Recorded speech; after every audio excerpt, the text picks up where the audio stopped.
ಎಲ್ಲವನ್ನೂ ಸಂಬಳಕ್ಕಾಗೇ ಮಾಡೋದಾದ್ರೆ ಅಮ್ಮನಿಗೆ ಸಂಬಳ ಕೊಟ್ಟವರಾರು?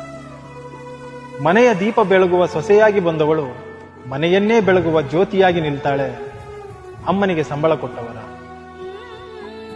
ಹೊರುತ್ತಾಳೆ, ಹೆರುತ್ತಾಳೆ, ಗುಡಿಸಿ ಸಾರಿಸಿ ಶ್ರಮಿಸುತ್ತಾಳೆ, ಮುನಿಸಿಕೊಂಡಾಗ ಮುತ್ತಿಟ್ಟು ಉಣಿಸಿ ಮಲಗಿಸುತ್ತಾಳೆ.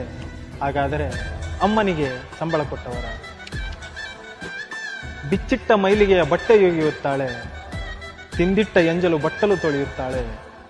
ತನಗೊಂದು ತುತ್ತು ಕಡಿಮೆಯಾದರೂ ಸರಿಯೇ, ಮುಂದಿದ್ದವರಿಗೆ ಹೊಟ್ಟೆ ತುಂಬ ಬಡಿಸುತ್ತಾಳೆ. ಹಾಗಾದರೆ ಅಮ್ಮನಿಗೆ ಸಂಬಳ ಕೊಟ್ಟವರ? ಹೆತ್ತವರಿಗೆ ಮಗಳಾಗಿ, ಮಕ್ಕಳಿಗೆ ತಾಯಾಗಿ, ಗಂಡನಿಗೆ ಮಡದಿಯಾಗಿ, ಅವಳಿಗೆ ರಜಾದಿನಗಳಿಲ್ಲ, ಹಬ್ಬ ಹರಿದಿನಗಳಿಗೆ ವಿಶ್ರಾಂತಿ ಇಲ್ಲ. ಆದರೂ ಎಲ್ಲರಿಗಿಂತ ಮೊದಲೇ ಎದ್ದು ಒಲೆ ಓದುತ್ತಾಳೆ. ಹಾಗಾದರೆ ಅಮ್ಮನಿಗೆ ಸಂಬಳ ಕೊಟ್ಟವರ?